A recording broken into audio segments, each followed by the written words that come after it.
Hey, what's up? Lots to show today, so I'm just jumping straight in, talking as quick as I can because, well, I did a lot between last week and now. First thing, I got physical props working in the game, thanks to this asset, shoutouts. Then I got most of my existing items turned into physical props so that I could do things like pick up money, hide them in drawers, pick up food and throw it. You can also see a day-night system has been implemented, and it's attached to the directional light, so we have shadows that are moving as the day or the sun goes down. Um, Spent a lot of time this week, just me in this chair. So now we can pick up small props in the world and we can use them to break large props like the couch or furniture, mailboxes, whatever. That's the main way that I plan for players to gather resources in the game, rather than, say, your typical survival where you're hitting trees and rocks. Nighttime comes around and you find yourself outside of a civilian's home. Their door is locked and you need to find a way in to steal their resources.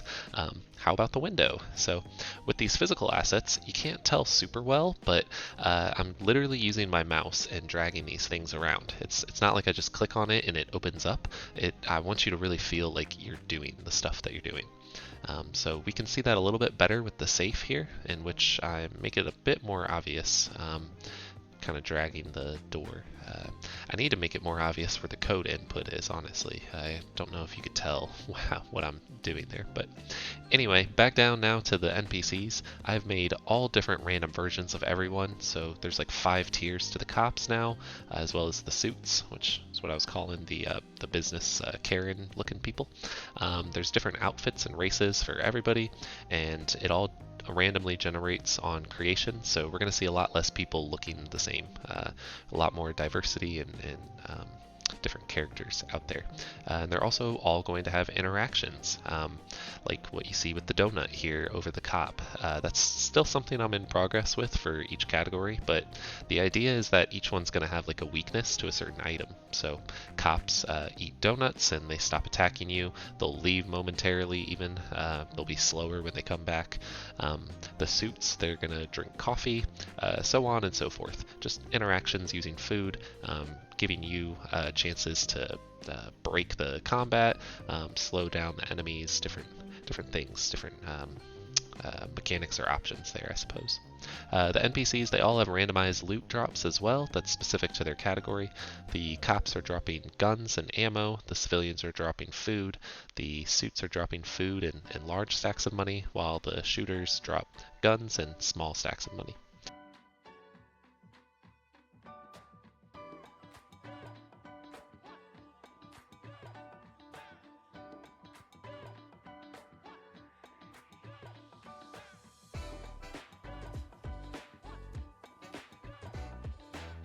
And the last thing that I want to show here is that I have my own version of the settings made.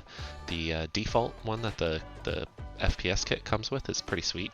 It has controlling field of view, key bindings, all sorts of stuff in here.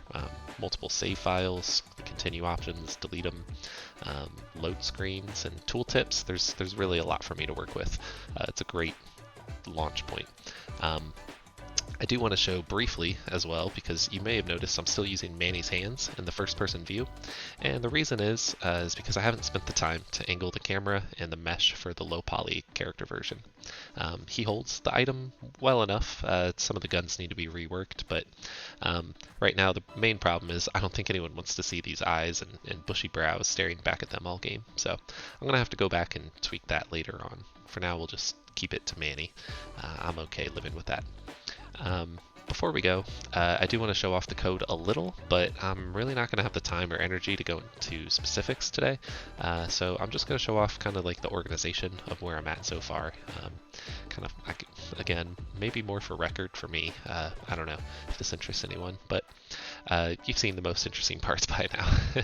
So what I've done, I copied the same as before. I'm copying assets and making duplicates my own version, so I'm not screwing up the original one that I migrate into the project. Lets me reference it for working with in case anything goes wrong. So anyway, I've remade the physical assets, set everything to be children of the copies that I've made.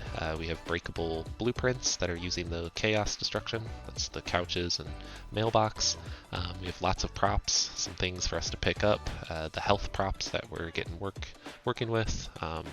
Randomized loot, like I mentioned. Yeah, just lots going on. I really want to stay focused on the gameplay mechanics right now and adding new features to the game until I feel like the core gameplay is just like totally figured out. At that point, I'll release a demo on Steam. I'll start having people play it. I think this game does have some potential. I think at least better than my previous game. But I really want to hear some other people's opinions. I know my channel is still very small, so I don't expect many views on these videos right now, which means if you're hearing me say this, I am talking to you. Please give me your feedback, opinions, ideas, anything you think about what I'm kind of going, the direction so far. Alright, anyway, hope you enjoyed. Stay tuned for more, because I'm definitely going to be making more. I think I have a name planned for the game, so I'm looking at buying a Steam page soon. I'll let you guys know what it is next devlog. Thanks for watching, and see you next time.